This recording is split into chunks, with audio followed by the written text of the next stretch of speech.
Hi, this is Craig Beck, the Stop Drinking expert. I got an email today from Maria talking about one of the downsides of drinking that I've talked about previously. And she's putting it to me that this downside might actually be a benefit. And what we're talking about is the disappearing time trick of alcohol. Alcohol turns intelligent people into zombies, basically. And back when I was a drinker, I would get home from work, say 6 o'clock in the evening, and the first thing I did when I opened the door was open a bottle of wine. I would drink the first bottle of wine really quickly and open the second bottle of wine about 7 o'clock. By 8 o'clock, I was in a coma. I was dead. And I would go to bed about 8 p.m. every night, and I did this for about, I don't know, nearly a decade. I was in bed before my kids. And I talk in the book, Alcohol Lied to Me, about the amount of time that alcohol stole from me. You know, if you add up all those hours that I spent in an alcohol-induced coma in bed and totaled them up, it's a really valuable amount of time. You know, I missed all those wonderful opportunities to experience my children growing up. I have no idea what my kids did after 8 p.m. What things they colored, what drawings they did, what observations they had about the day that they'd had. I missed all that because alcohol stole it from me. Now, what Maria is saying is, yeah, she gets that it puts you to sleep and it steals your time, but she's saying, but what if that's a good thing? What if you don't want to be inside your head? What if being awake and on your own in the house is traumatic and distressing and lonely, and actually being asleep is preferable? And I get that. I really get that, because this is a problem for a lot of introverts. You know, because if you're introverted, you have great capacity to think and internalize the world. And that's a powerful gift, but it's also a very, very disempowering curse. Because when you have a powerful introverted mind, it can be really, really scary in there. And it can be really dark and depressing and horrible. And I get that if that is your state of mind, then alcohol is great because it switches off the overthinking of your brain. But the problem is,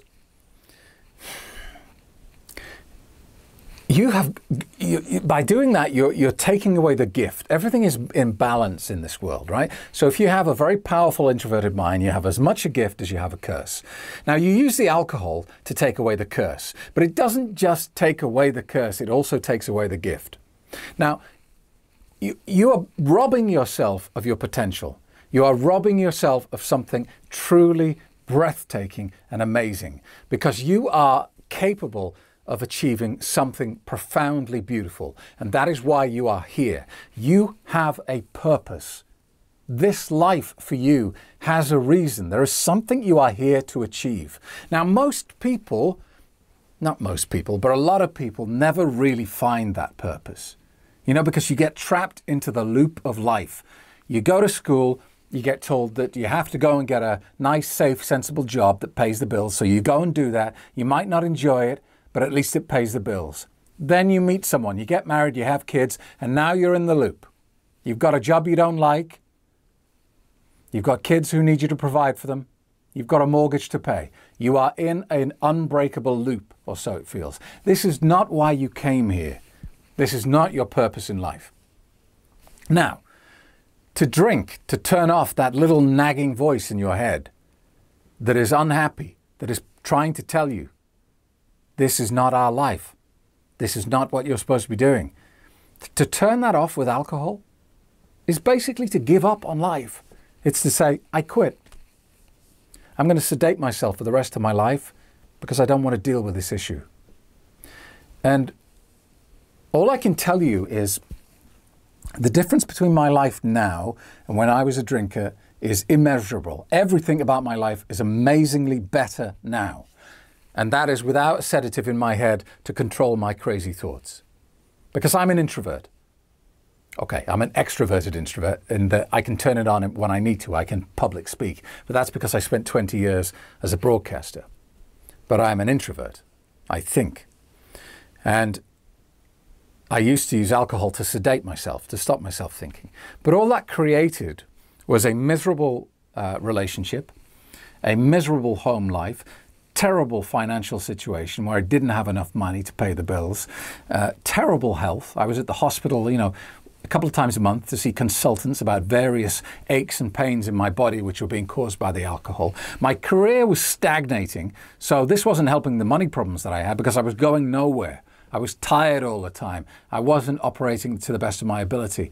Everything was either falling apart or stagnating because alcohol was stealing the gift from me. Now, when I stopped drinking, it's true that for a while I had too much time on my hands. I was like, oh my God, what am I going to do with all this time? I'm bored, I'm lonely. And you have to change your life. You have to do things with this time because you can't just sit at home in front of the TV, but without your alcohol, because then you really miss the stuff. You think, is this it? But I'm bored. Of course you're bored. You're sitting in front of the TV and you have $1 billion computer in your head. Of course you're bored. So you've got to go and do something with it.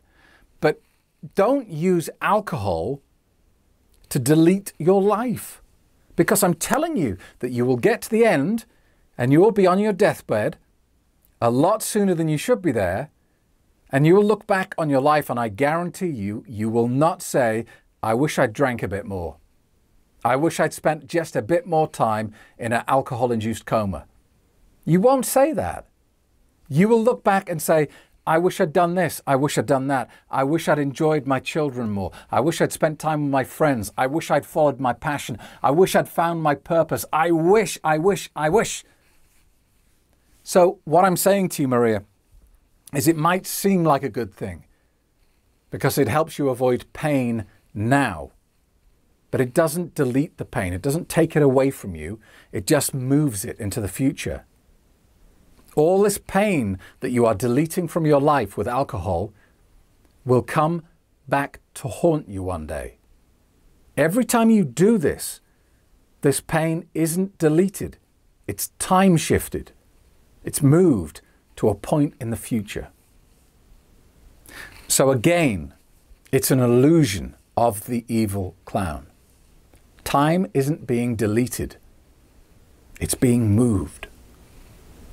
And it's really important that you get this poison out of your life and you discover the gift that you have. Because when you do, it will blow your mind. Thank you so much for watching. If you have any questions, the email address is available at the website, www.stopdrinkingexpert.com. Thank you.